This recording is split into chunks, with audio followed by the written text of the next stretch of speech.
Vamos entonces a ver un par de noticias y luego pasamos a la sección de respuestas. De este tiempo, noticias que nos interesan, que sean de importancia, tenemos lo que es la conversación del Papa Francisco con el patriarca ruso Kirill. Patriarca ruso Kirill y el Papa Francisco, que es el suplente de Benedicto XVI, el que hace las funciones de él en lo que pasa en estos días. ¿Verdad? Vamos a ver esa conversación del Papa con el patriarca ruso Kirill. ¿Qué pasó ahí? Dice en el detalle que el pontífice emplazó al líder ortodoxo a unirse para buscar vías de paz. Kirill había suscitado controversia al justificar la invasión de Ucrania. O sea, Kirill, patriarca ruso, él justificó, o sea, validó el hecho de que Rusia atacara a Ucrania. Patriarca ruso, ¿verdad? Dice eso, que bueno, le deseaba unas victorias al pueblo ruso contra Ucrania y que sea rápido, decía el patriarca ruso. Entonces viene Francisco y le dice a él: hey, espérate, no es así, no, espérate. No es como esa expresión que tú dijiste, o sea, ¿cómo vamos a estar apoyando la guerra? Tenemos que buscar la paz. Dice ahí que lo decía el patriarca ruso asegurando que se combatía contra el lobby gay. Sí, no tiene nada que ver Ucrania con el lobby gay para nada, pero bueno. No obstante, dice, ambos coincidieron en resaltar la importancia de los procesos de negociación, dice ahí, en curso para un alto al fuego. Vamos a ver la noticia. Te voy compartiendo la pantalla, los que estén en línea la pueden ver. Este miércoles el Papa Francisco mantuvo conversaciones telefónicas con el patriarca ortodoxo de Rusia, Kirill, sobre la invasión a Ucrania. El pontífice destacó que ambas iglesias deben unirse para buscar vías de paz. Aunque Kirill ya había generado controversia por justificar la invasión, ambos países y ambos líderes religiosos coincidieron en que los procesos de negociación en curso para un alto el fuego son de excepcional importancia. El Papa ha expresado su preocupación por la situación en Ucrania desde que comenzara la invasión, aunque sin señalar a Rusia o al presidente Vladimir Putin. Francisco y Kirill ya se habían reunido en La Habana, recordemos, en el año 2016, la primera vez que un patriarca ortodoxo de Rusia y un pontífice romano de la Iglesia Católica se veían tras el histórico cisma del año 1054.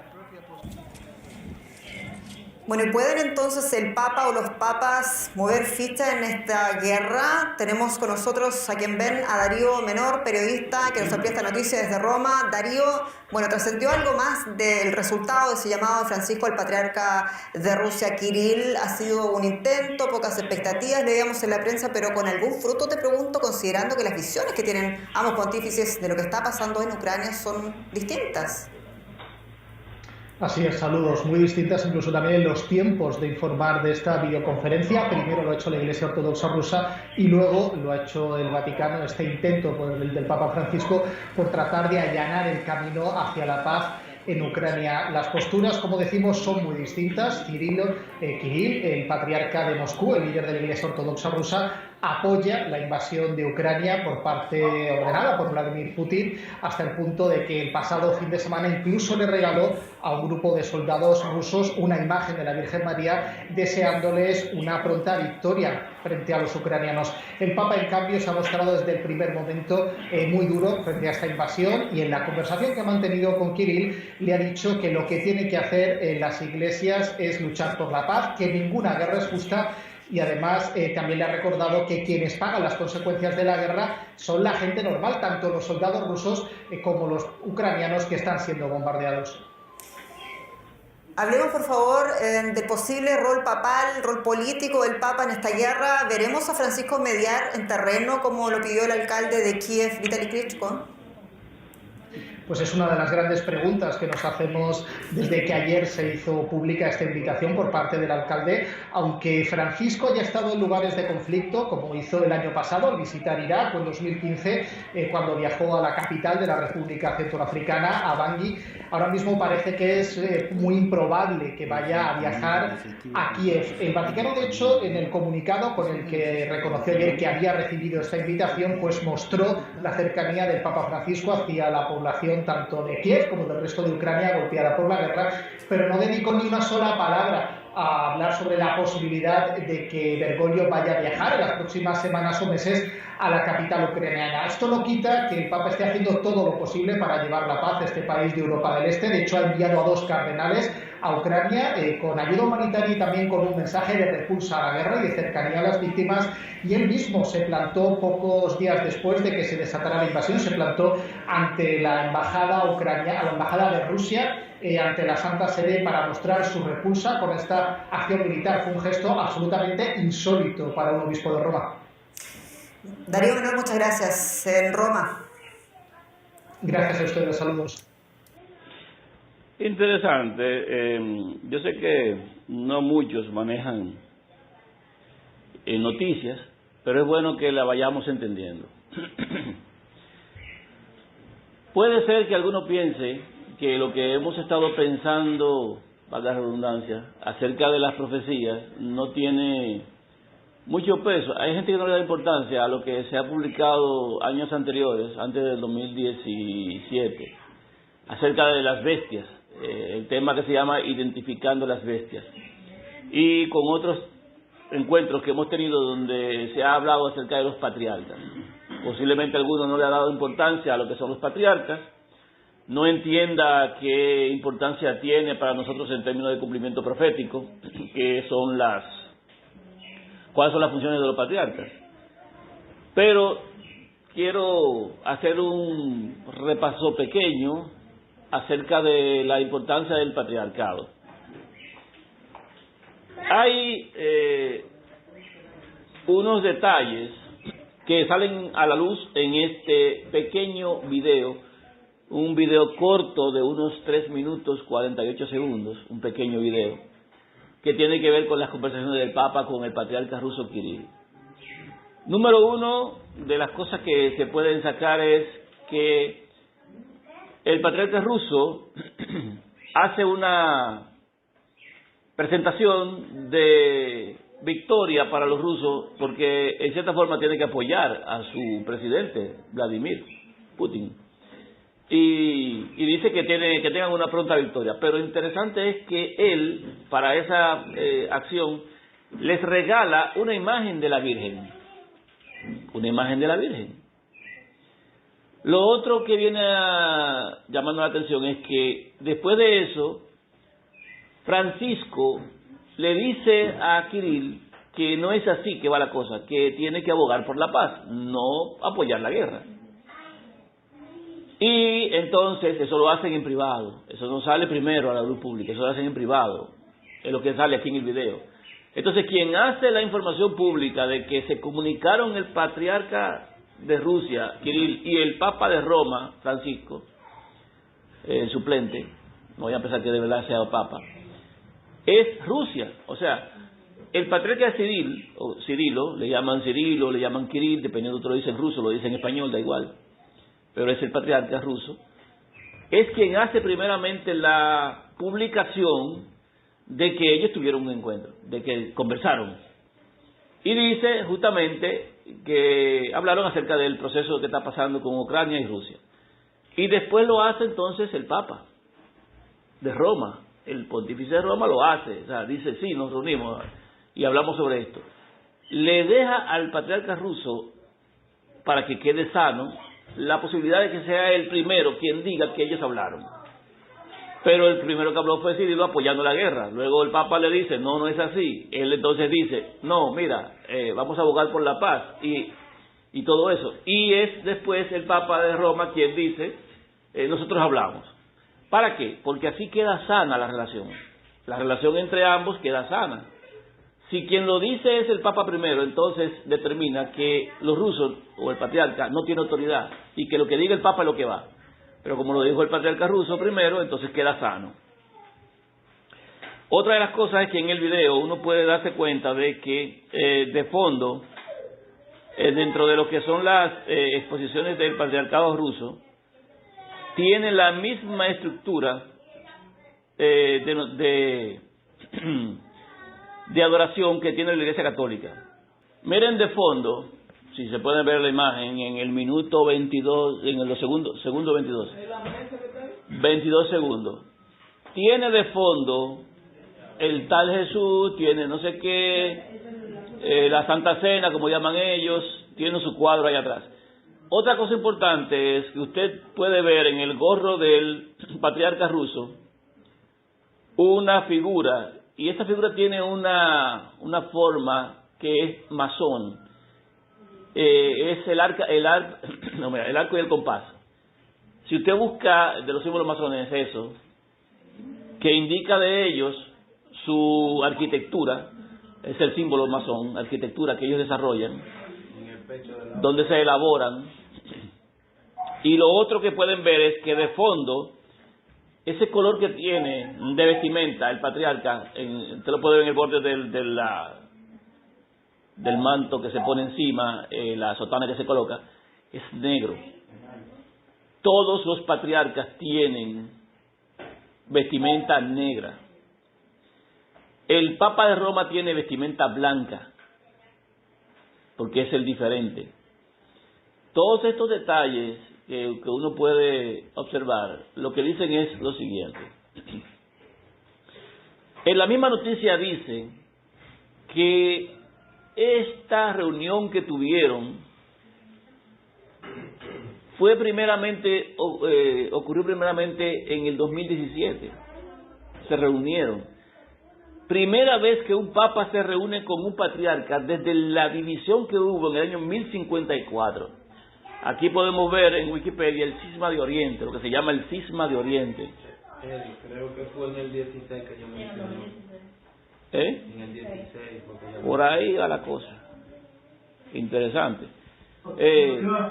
Dice ahí, el cisma de Oriente y Occidente, gran cisma o cisma de 1054, conocido en la historia occidental como el cisma de Oriente y en los países ortodoxos como el cisma de los latinos, fue el evento que, rompiendo la unidad de lo que era la iglesia estatal del imperio, como usted lo ve, escuche bien, iglesia estatal del imperio romano basada en pentarquía, dice aquí, un término de historia cristianismo que hace referencia a la idea de autoridad universal sobre la cristiandad por parte de los obispos de 5 sedes episcopales del Imperio Romano llamados patriarcas,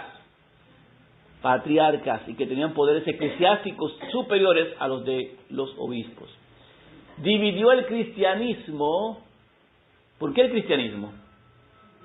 Porque el cristianismo está basado desde el año 354 por ahí, en la doctrina de la Trinidad.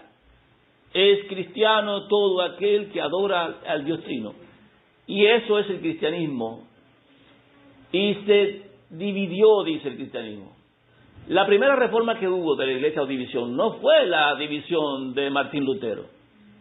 Uno siempre piensa en la división de Martín Lutero. Dice Martín Lutero que las tesis de Martín Lutero y que él decía que Roma no era y no sé qué. Y ahí viene el llamado origen de las religiones protestantes. Y ahí usted empieza a ver los bautistas, presbiterianos, los metodistas, el adventismo y todo eso que sale por ahí. Y sale el evangelismo y todo lo que viene a salir a conclusión de alejarse de la Iglesia Católica. Pero no fue la primera división que hubo. La primera división que hubo la tuvo la Iglesia a lo interno.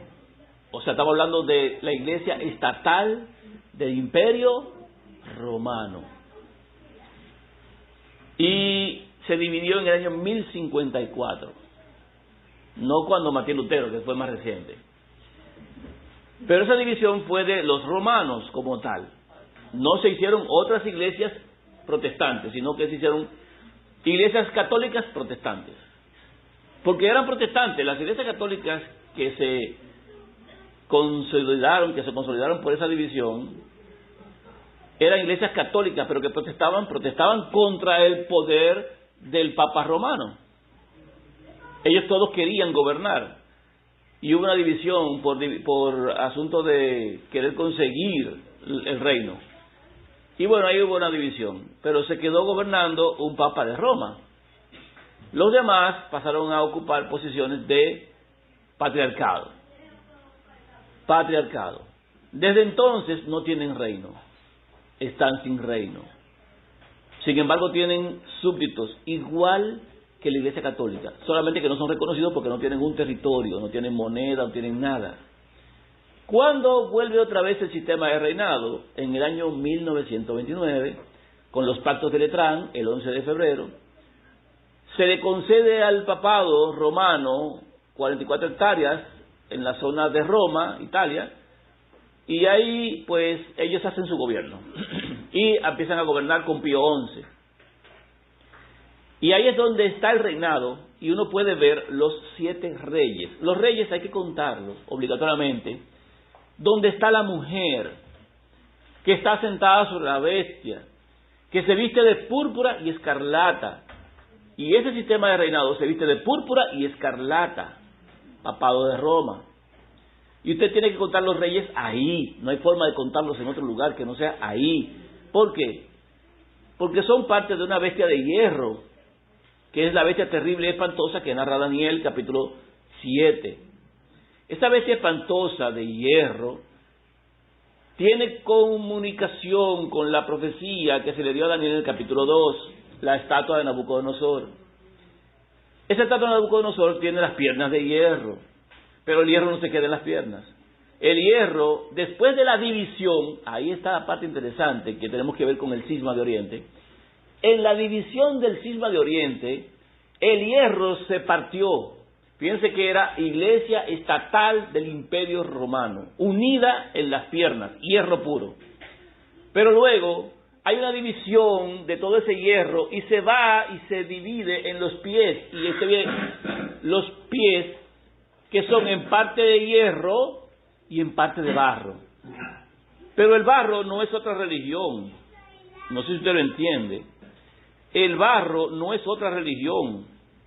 El barro es acuerdos firmados por ellos para establecer una unidad. Pero esa división que hubo en el 1054 no se puede restablecer, porque los intereses siguen vigentes. Y ellos quieren autoridad, quieren ser reyes. Eso fue lo que ocasionó la división del cisma de Oriente, la división, pero no se van a unir. Y dice la profecía de Daniel que así como el barro y el hierro son diferentes y no se pueden unir, no se van a unir. Pero el barro representa las alianzas que permiten que ellos convivan. Pero los dedos de los pies son de hierro mezclado con barro. Entonces, ¿qué son los dedos de los pies? Los dedos de los pies son 10 reyes que no han recibido reino. Pero esos 10 reyes que no han recibido reino son de hierro. Pero al ser de hierro, los 10 reyes tienen que unirse de alguna forma. ¿Y cómo lo hacen? Por medio de alianzas. Y esos 10 dedos son patriarcas, porque son personas que no tienen reino, pero que vienen de Roma, que vienen de una unidad cristiana, de una unidad eclesiástica cristiana. Tienen las mismas características. Esa unidad que ellos tienen, que les da las características, las podemos ver donde quiera que ellos están. Miren, en el video, como les dije, ellos tienen la misma adoración, la misma Virgen María, los mismos cuadros, los mismos ritos, todo igual. Pero no son reyes, no los mencionan como reyes, son patriarcas.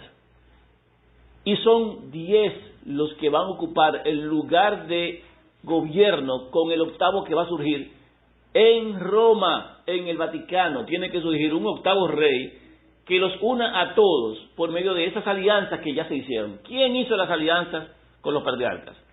Quien firmó acuerdos con los patriarcas fue Francisco. Francisco se reunió con el patriarca ruso Kirill en Cuba. y tuvieron allí unos acuerdos que firmaron, y hubo una reclamación de parte de los obispos de Rusia diciendo qué fue lo que hablaron allá y qué fue lo que firmaron, que nosotros no nos enteramos, porque fue Kirill y hizo lo que iba a hacer, pero nosotros no sabemos nada de eso. Y reclamaron, y luego Kirill habló con ellos, y luego hubo una noticia y todo el mundo quedó tranquilo. ¿Por qué? Porque lo que se acordó allí tiene que ver con un gobierno que va a surgir, y les están dando autoridad a los patriarcas para que gobiernen juntamente con Roma, otra vez. O sea, ¿para qué, si usted lo piensa bien, para qué se juntan dos personas que estaban peleando?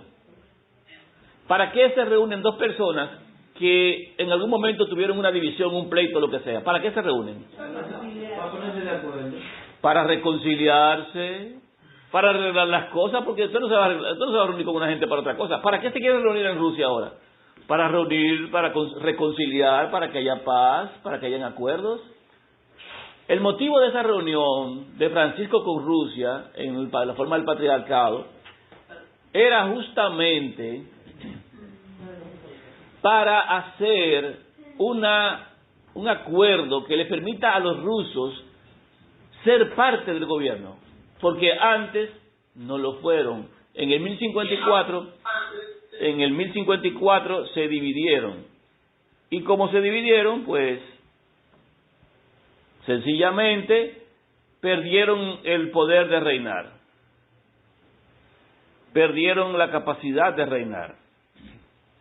Ahora, mírenlo ahí, usted puede darse cuenta de que los 10 patriarcas se visten de negro. Yo saqué un documento, ¿se recuerdan? Lo puse, de esa reunión de Francisco con los patriarcas, y eran 9. Al final nos quedamos en 9 patriarcas, no llegamos a 10. Porque el 10º patriarca, sí, quedó, sí, pero no lo llamó papa como tal, así, ¿verdad? Fíjate que le dice Papa Francisco y Patriarca Kirill. Fíjate que no dice Papa Francisco y Papa Kirill. Ahora, cuando uno, si uno toma los detalles de la noticia, se va a dar cuenta de que hay cositas, detallitos, que son importantes. Ellos mencionan el cisma, mencionan que se reunieron por primera vez después de aquel tiempo. Estamos hablando del año 1054, y a la fecha de hoy, ¿cuántos años han pasado? No van 1000 años, no van 1000 años. Y antes de los 1000 años cumplirse de la división de ellos, tienen que juntarse, porque es un día de Dios. Entonces ahí está una noticia importante. Y lo del cisma, bueno. Ahora, fíjense que le dije antes, ¿verdad?, que se consagró Kirill, le entregó a los rusos, cuando les dijo sobre la guerra, la imagen de la Virgen. Sigue teniendo la misma Virgen, todos los patriarcas son igualitos, es una iglesia católica pero sin rey, no hay rey, y ellos quieren ser reyes. Ahora miren esta otra noticia. El Papa invita a obispos del mundo a unirse con él a la congregación, en la consagración de Rusia y Ucrania a María. ¿Qué noticia tiene eso? Tiene importancia. Uno dice, bueno, obispo del mundo, unirse con él a la consagración de Rusia y Ucrania a María. ¿Qué fue lo que entregó el patriarca ruso? Una foto, un cuadro de la Virgen María. Ahora, ¿por qué es este asunto de la consagración? Tiene que ver con Juan Pablo II, si tú no lo sabías. La consagración al corazón inmaculado de la Virgen María será pronunciada por el Papa en la tarde del viernes 25 de marzo en la Basílica de San Pedro. El acto se realizará en comunión con las iglesias de todos los continentes. Eso no deja fuera a los patriarcas, por si acaso. Los patriarcas también van, por si tú no lo sabías. El Papa Francisco ha invitado a los obispos de todo el mundo y a sus presbíteros a unirse a él en la oración por la paz y en la consagración y encomienda de Rusia y Ucrania al Inmaculado Corazón de María. Quien sacó el Inmaculado Corazón de María fue Juan Pablo II, si tú no lo sabías. El Inmaculado Corazón de María, como tal. Recuerdo que en los años 1985 se hacían unas medallitas pequeñitas que se le daban a todas las personas que eran del movimiento mariano vicenciano. Y ahí estaba la figura de la Virgen, que era el poder del Papa Juan Pablo. Así le llamaban, el poder del Papa Juan Pablo. Y dice aquí que lo van a consagrar al corazón. Muy bien. Dice, el Papa pronunciará la oración en la tarde del viernes 25 de marzo, fiesta de la Anunciación en la Basílica de San Pedro.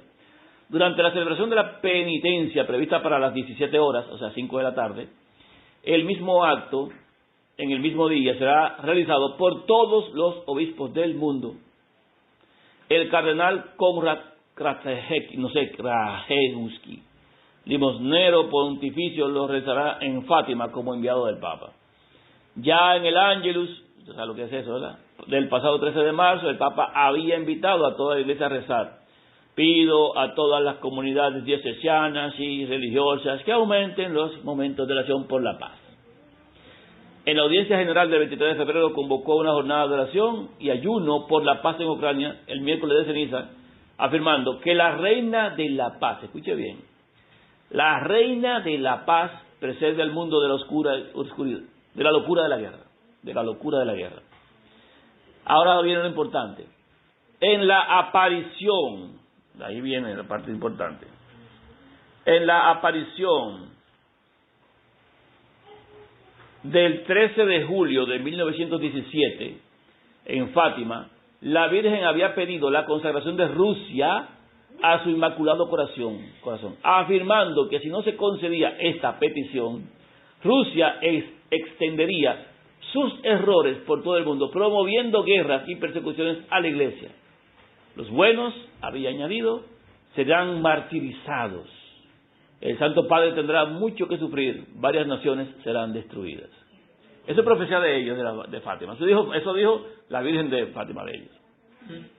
Después de las apariciones de Fátima, hubo varios actos de consagración al Corazón Inmaculado de María. Agárrese ahora. Pío XII. ¿Se recuerdan que Pío XI fue el primer papa después de 1929? Ahora aquí lo consagra el Pío XII. Dice, pero esto no me dijiste ahora que fue Juan Pablo II. La consagración no fue al Corazón Inmaculado de María, fue a la Virgen María. Yo busqué también. La consagración al Corazón Inmaculado lo hizo directamente Juan Pablo II. Corazón Inmaculado, así en esta expresión. Pío XII, el 31 de octubre de 1942. Consagró al mundo entero, y el 7 de julio de 1952 consagró específicamente a Rusia al Corazón Inmaculado de María con la Carta Apostólica Sacro Vergente, Anno, ante la difícil situación de los cristianos obligados a vivir en un régimen ateo. Pablo VI, escuché bien, otro papa, en 1964, y Juan Pablo II en 1981, 1982 y 1984. ¿Va viendo? Renovaron esta consagración para todo el género humano. El Papa Wojtyla, Karol Joseph Wojtyla, Juan Pablo II, refiriéndose a la petición de la Virgen en Fátima el 25 de marzo de 1984, en la plaza de San Pedro, en unión espiritual con todos los obispos del mundo, encomendó el Corazón Inmaculado de María a todos los pueblos y de modo especial a los hombres y naciones que tienen especial necesidad de esta encomienda y consagración. En junio de 2000, cuando la Santa Sede reveló la tercera parte, y es importante esto, del secreto de Fátima, tercera parte del secreto de Fátima, el tercer secreto. El entonces secretario de la Congregación para la Doctrina de la Fe, el arzobispo Tarcisio Bertone, subrayó que Sor Lucía había confirmado personalmente que el acto de consagración realizado por Juan Pablo II en 1984 correspondía a lo que la Virgen había pedido. ¿Por qué no se basó aquí en lo que pidió Juan XXIII, Pío XII? ¿Y por qué se dice que lo que hizo Juan Pablo II sí es lo que se pidió de parte de la Virgen? El secreto de Fátima. Porque él fue el que lo consagró al Corazón de María realmente, o sea, y que se cumple con él, según se entendía, una profecía que había dado la Virgen de Fátima. Entonces dice aquí que ahora, el próximo 25 de marzo, el Papa Francisco consagrará a Rusia, junto con Ucrania, al Inmaculado Corazón de María, en comunión con los obispos de todo el mundo. ¿Usted ve algo ahí? Entonces, tenemos al Papa, el Patriarca Kirill, tenemos al Papa de invitación de la Virgen, Kirill con la Virgen, y todo lo que tiene que ver, y el Cisma de Oriente, que ya, como tal, no hay tal cisma, ellos ya firmaron acuerdos de unidad lo hizo en nombre de Benedicto XVI, lo hizo el Papa Francisco lo hizo. Y lo que llama la atención de esto aquí es que nosotros hemos estado posiblemente dándole poca importancia a lo que corresponde en la comprensión de los 10 dedos de hierro de la estatua de Daniel capítulo 2, que es lo mismo que los 10 cuernos pequeños que tienen poder y autoridad, lo mismo que Apocalipsis 17 habla acerca de 10 reyes que no han recibido el reino, pero que por una hora recibirán autoridad como reyes juntamente con el octavo. Son los patriarcas y ya firmaron acuerdos y no se van a morir hasta que eso no se cumpla, y están avanzados en edad, y lo está también el Papa regente, el que sí es rey, Benedicto XVI. Y eso nos deja a nosotros una confirmación de que lo que la profecía indica acerca del cumplimiento final tiene total asidero, porque estamos hablando del mismo hierro de Roma, el mismo gobierno romano, con todos los símbolos de Roma, que se quieren consagrar en un símbolo de paz, que quieren hacer acciones de unidad. Y si usted lo ve bien, esto que está pasando entre Rusia y Ucrania no es nada que no se haya planificado antes. Ellos ya tenían esto planificado. Porque la idea de la consagración del corazón de María, a lo que corresponde a la unidad y a la paz, se toma desde mucho antes con relación a Rusia. No es algo que ahora digan, no, vamos a consagrar el corazón de María a los Estados Unidos o a China. No. Ellos ya tenían eso cuadrado para que Rusia sea un agente de referencia en cuanto a este acto de guerra y una búsqueda de paz. Fíjense cómo se hablan en el mismo idioma el patriarca de Rusia y el Papa de Roma, en este caso el representante de Roma. Y ellos están de acuerdo. Y eso no se daba desde el año 1054. Y no han sonado todavía los otros patriarcas, porque el más importante, si usted se da cuenta, de los patriarcas es el patriarca ruso. Tiene, igual que la Iglesia Católica, millones de fieles. Ellos hacen su homilía, hacen sus misas, todo igual. Sus letanías, sus rezos, y tienen su Dios trino igual.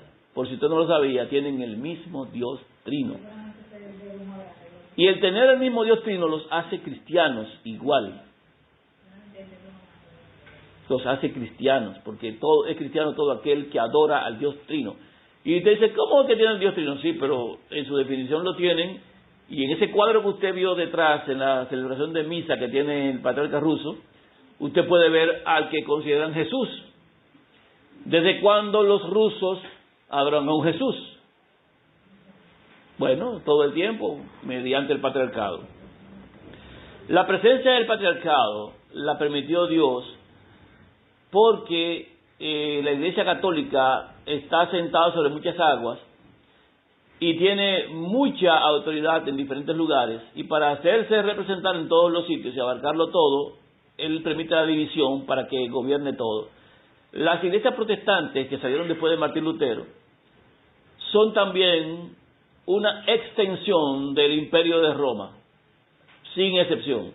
Si alguna en un momento surgió con un ánimo limpio de seguir la Escritura, seguir la palabra de Dios y de creer en ella y de regirse por ella, si salió con ese ánimo en algún momento, todo eso se corrompió, todo eso se partió, porque todas las iglesias, todas las mujeres han tomado el manto del Hijo de Dios para cubrir sus porquerías, su basura, su inmundicia, comer sus comidas, vestir su propia ropa, y solamente llevan el nombre para quitarse lo oprobio. Eso ya estaba narrado y escrito, 7 mujeres iban a hacer eso. Entonces aquí vemos de qué manera todas las congregaciones han caído, todas han caído, y eso lo dice el ángel, cuarto ángel, que dice, han bebido del vino de la fornicación, todos sin excepción.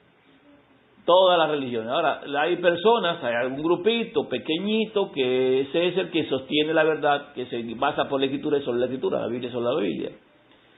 Biblia y solo Biblia. Entonces, ese grupo no tiene cabida con el conjunto de iglesias del mundo. No tiene entrada ni con evangélicos, ni con adventistas, ni con bautistas, ni con ningún mormón, ni con nadie.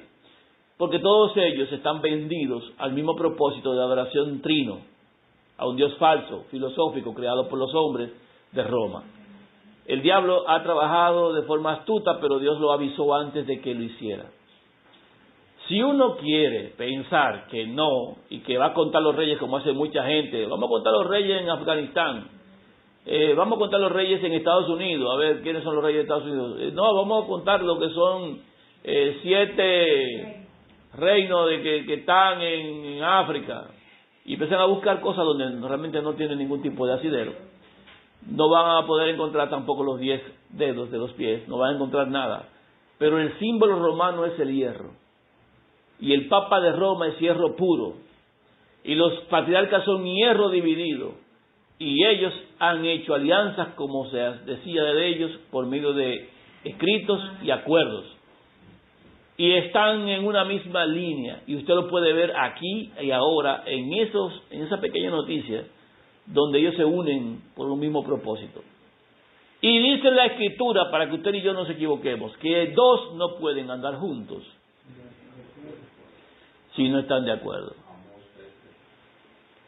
2 no pueden andar juntos si no están de acuerdo. Y cuando usted ve al patriarca de Rusia y ve al Papa de Roma, en la persona de Francisco en este caso, andando juntos, usted debe saber que están de acuerdo.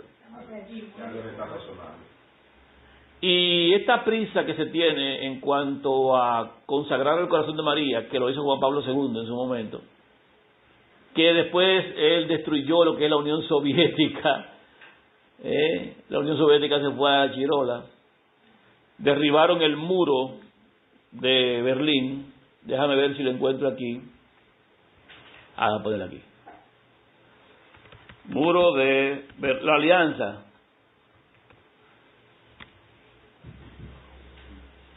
Wikipedia, muro de Berlín.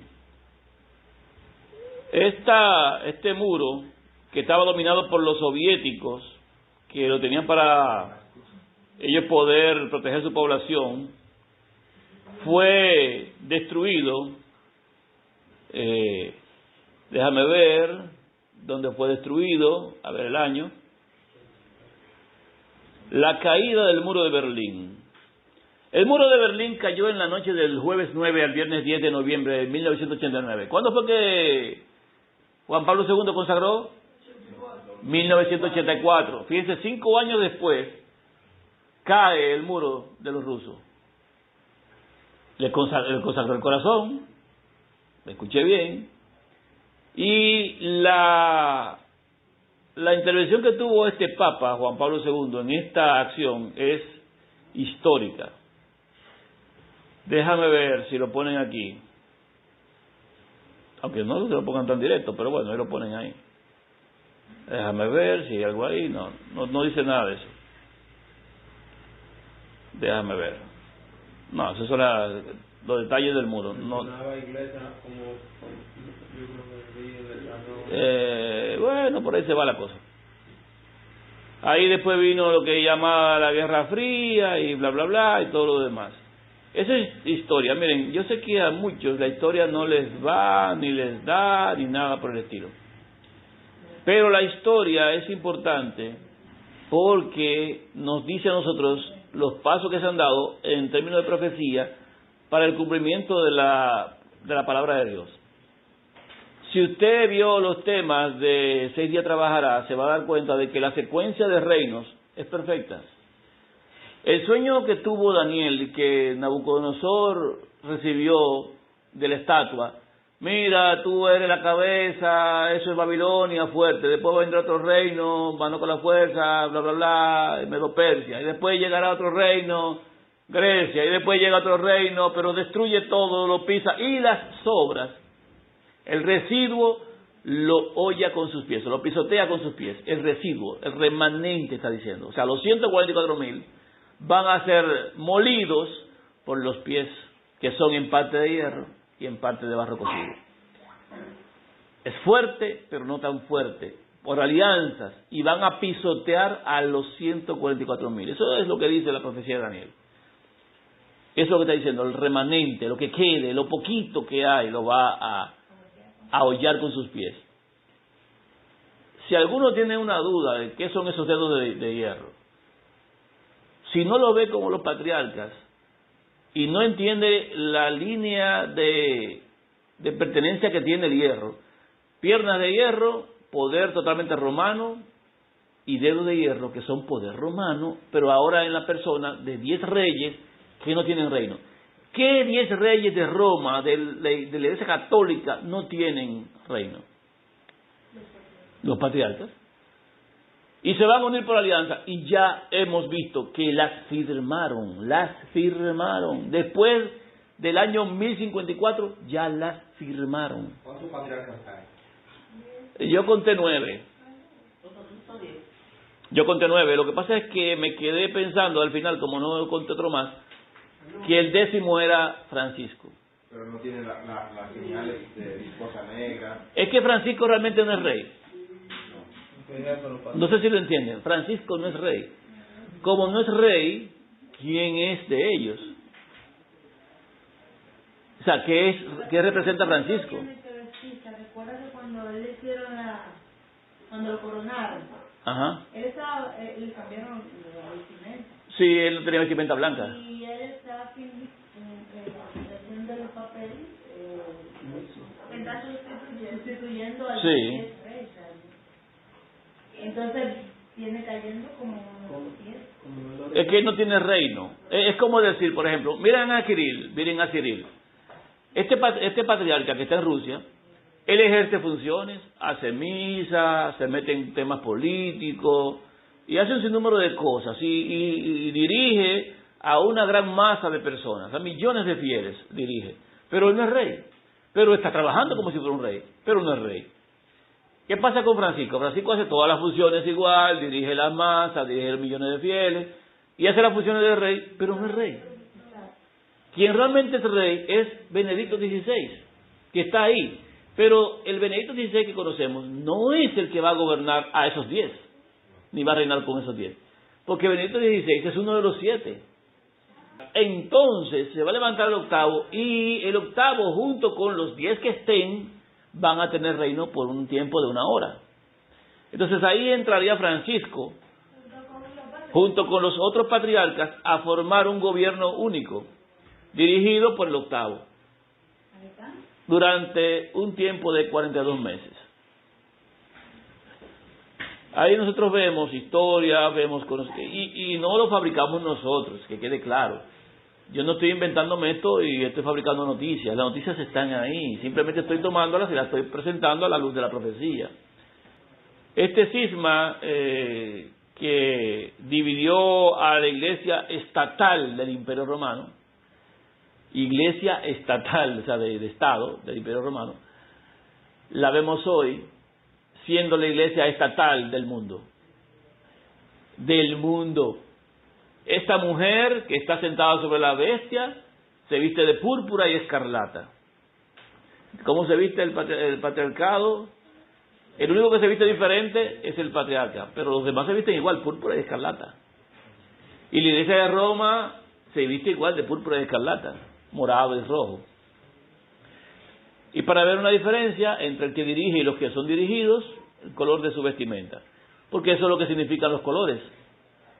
Cada uno tiene su código de color que identifica el rango que lleva y quién es superior. Entonces el blanco es superior al negro, en todos los sentidos, para ellos, y ellos lo saben. ¿Por qué no se visten de blanco los patriarcas? ¿Le ha preguntado eso? ¿Por qué no se visten de blanco? ¿Qué le impide a ellos vestirse de blanco? Francisco se viste de blanco. Porque está haciendo las funciones, tiene que aparentar ser. ¿Qué le dijo el rey de Egipto a José? ¿Qué se dijo de José? Mira, tú, José, vas a ser el principal, tú vas a gobernar en lugar mío y tú vas a tener a todo por debajo de ti, menos a mí. pero todo está sujeto a ti. Vístanlo con las ropas reales y pónganle el anillo real y paséenlo por la ciudad y proclamen que él es faraón. Oye esto, ¿qué hicieron con él? Lo vistieron, le dieron el anillo, o sea, le dieron todo, pero quien realmente era gobernante era el rey de Egipto, no era José. José era un gobernante por debajo de él. Así mismo está Francisco, es un gobernante por debajo de Benedicto XVI. Por eso tienen tanto miedo con Benedicto. Tienen miedo de Benedicto porque ellos dicen, si se levanta va a tomar el nuevo reino, porque nunca ha dejado de ser rey. Ellos mismos lo reconocen. Hicieron unos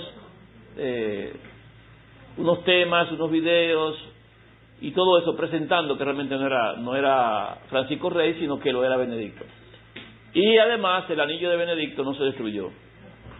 El anillo real no se destruyó para fabricar el otro anillo. Bueno, esas noticias que hemos visto a lo largo del camino, y bueno, ahí están. Solamente era para resaltar lo que tiene que ver con los patriarcados, quiénes son realmente esos dedos de hierro, y lo que estamos cercanos, porque ellos están moviéndose rápido con la autoridad del patriarcado. Y el poder real lo van a tener cuando venga el octavo. Ahí es cuando se van a declarar gobernantes junto con el octavo. El octavo los va a recibir, los va a aceptar como una sola iglesia. La división que hubo en el 1054 se va a definir cuando aparezca el octavo y los vuelva a juntar. Y ellos gobiernen juntos en distintos lugares del mundo. Van a todos a obedecer la misma línea del octavo. Pero luego al final esos 10 reyes van a destruir al Papa de Roma, al octavo. Lo van a quemar con fuego. Porque Dios puso eso en su corazón. Darle su autoridad a la bestia y luego al final destruirla cuando se sientan engañados, porque están siendo engañados, pero Dios lo permite así. Cuando uno toma la Biblia, lo que más va a encontrar es historia, porque todo lo que se narra ahí, Sansón, Dalila, José, Faraón, Daniel en Egipto, todo eso es historia, todo es historia. Las guerras que se dieron entre una nación y otra, eso es historia. Los reinos que hubieron después de Nabucodonosor, eso es historia. Y lo que pasó con la Iglesia Católica es historia. La división de ellos, su reunión de ahora, es un evento que se ha catalogado en este tiempo de un evento histórico. Esa reunión de Cirilo y los otros patriarcas con Francisco es un evento histórico. Reuniones con patriarcas. Este documento tiene desde el 2016. O sea, la última vez que yo modifiqué este documento fue en el 2016. En marzo de 2016. Y un 19 de marzo. La primera, 19 de marzo de 2013. Miren, cuando yo trato de presentar algo, me gusta presentarlo con evidencia. O sea, todo con evidencia. Fíjense, miren. El 19 de marzo, primer patriarca, de una vez, él tomando el control, se reúne. En la misa de inauguración del pontificado del Papa Francisco tuvo lugar el 19 de marzo de 2013, en la festividad de San José. A la ceremonia acudieron una delegación oficial proveniente de 132 países del mundo. Ahora va a haber otra reunión, pero es el 25 de marzo, ¿verdad? Y líderes de otras confesiones religiosas. Entre los representantes de otras denominaciones cristianas que acudieron a dicha ceremonia se encontraba el patriarca de Constantinopla, Bartolomé I. Un hecho insólito que no ocurría desde el Cima de Oriente hace casi 1000 años. Wikipedia, YouTube, están todos yo voy a revisar esos videos, porque en esos videos tiene que haber algunos detalles de cosas de ellos. Papa Francisco, primer encuentro con el patriarca de Constantinopla, Bartolomé.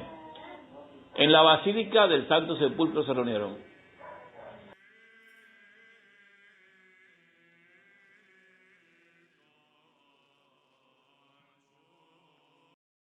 ...10 de mayo 2013... Número 2... El 10 de mayo... Francisco fue visitado en el Vaticano por el patriarca de Alejandría, Teodoro II... en el intento de acercamiento recíproco hacia la unidad plena del cristianismo, con el deseo de que esa fecha fuera la primera de una larga serie de encuentros Teodoro II le propuso que se celebrara cada año una fiesta del amor fraterno entre ambas iglesias. Se trata de la segunda ocasión en la que un papa católico y otro copto se reúnen desde el cisma de Oriente del año 1054. Usted está viendo, segunda. Esa es la segunda. Ahí está en Wikipedia, quién es el papa, así prensa, noticia, ecumenismo. Y el video de YouTube de esa reunión, Teodoro II. Vestido de negro también, no se visten de otra cosa. Francisco y Teodoro II han rezado juntos por los fieles de las dos congregaciones, pero... 14 de junio de 2013. Fue rápido, Fíjense que es 2013. Marzo, mayo, junio. Fue rápido. Usted puede darse cuenta que el Papa Francisco vino a trabajar rápido. Es con él que esto se empieza a fundar. Y eso que Juan Pablo II fue el que quiso primero. Juan Pablo II nunca pudo, no era para él. Porque el encuentro de amarre no era con Juan Pablo II. Era con este que está aquí en el tiempo del séptimo. El 14 de junio, Francisco se reunió en el Vaticano con el máximo jefe de la iglesia anglicana, el arzobispo de Canterbury, Justin Welby. Dice, es lo mismo, todo esto aquí igual, dice, fue entronizado el 21 de marzo en la catedral Canterbury. Eso es arzobispo, dice aquí, este es Welby, igual de negro.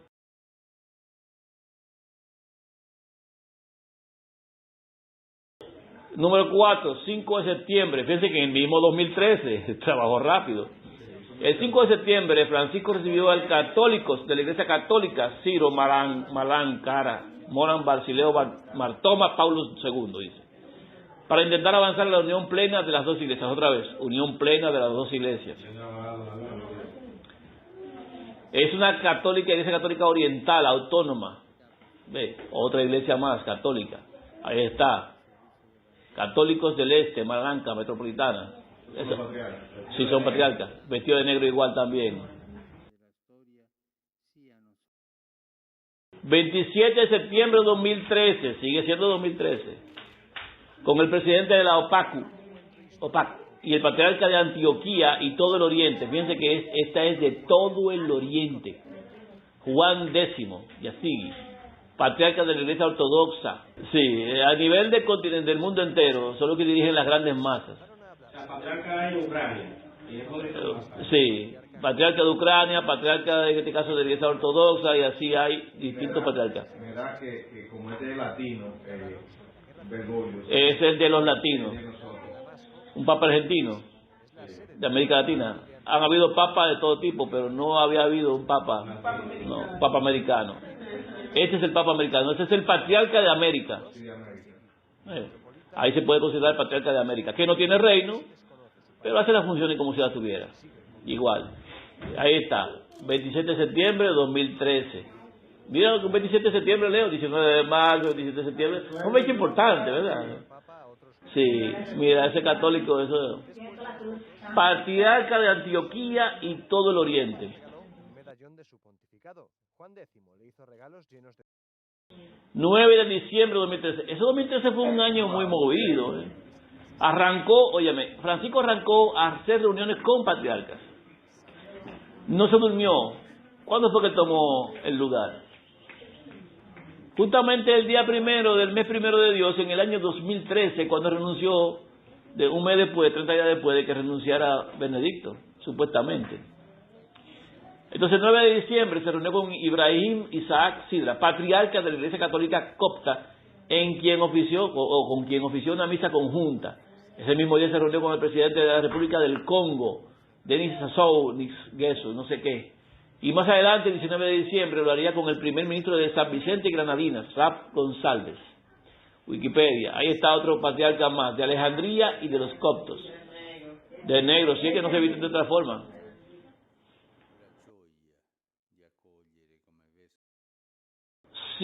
Número 7, patriarca séptimo, 8 de mayo 2014. Arrancó en mayo, ahí mismo, el año siguiente. El Papa Francisco rezó con el patriarca de la Iglesia de Armenia, Carequín II, eso es importantísimo ese. El Carequín II es muy importante, tanto como el patriarca de Rusia. en la capilla Redemptoris Mater del Vaticano. Fue un símbolo de la unidad ecuménica entre ambas iglesias. Es unidad. Ahí está el video, ahí está la parte de Wikipedia, y eso lo puse. Ahí está igual. Del negro, eso es negro. No, eso tiene fuera de una capa. Él está vestido de negro. La vestimenta de ellos es de negro. Entonces dice Carequín II, patriarca supremo de católicos de todos los armenios.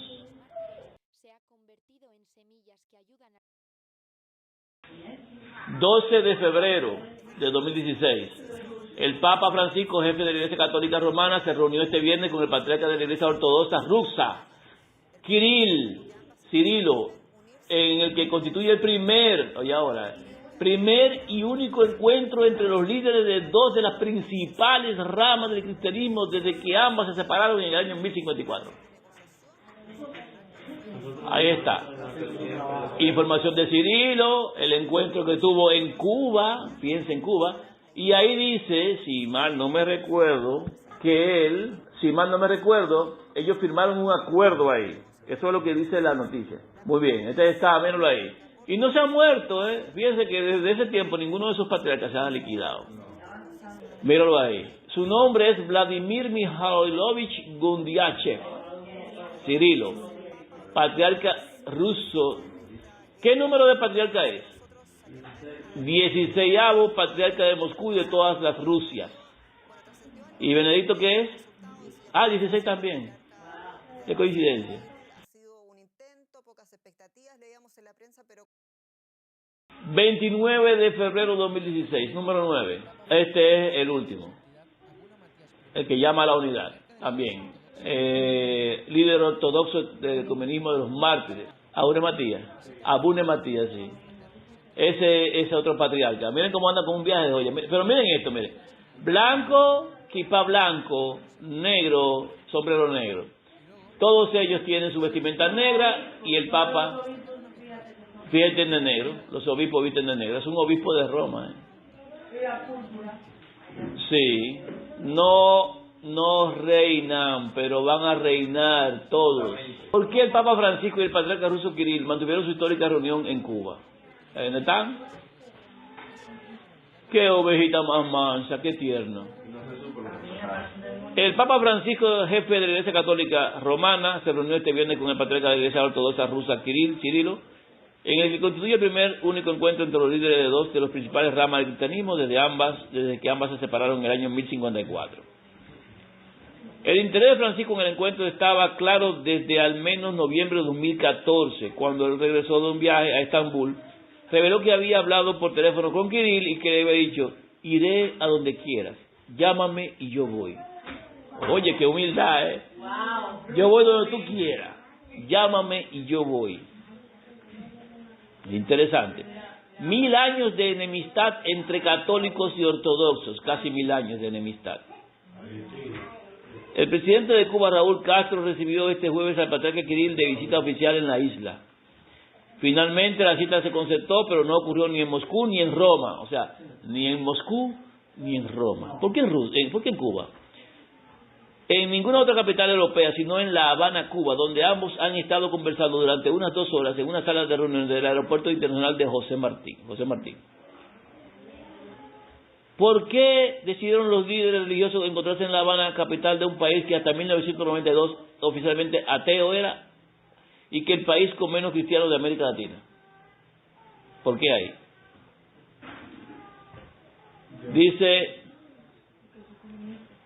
Dice que en la selección del destino había una parte de suerte y otra de estrategia. La parte de suerte tiene que ver con que el patriarca ruso ya tenía previsto viajar a Cuba al mismo tiempo que el Papa Francisco iba a México. Así que resultaba práctico para ellos verse allí.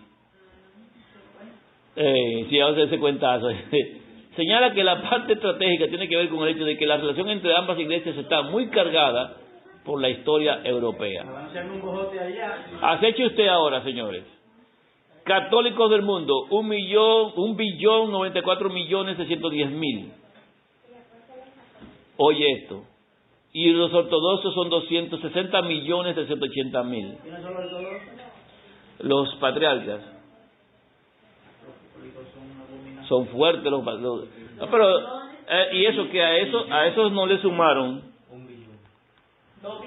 a esos no le sumaron los protestantes, que también son católicos.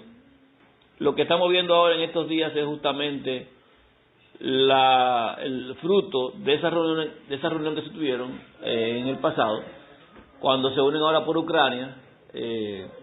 Lo que están diciendo es que tienen una meta en común, y cuando aparezca el octavo es que va a estar de buena la cosa. La historia no es muy entretenida, pero es lo que tenemos.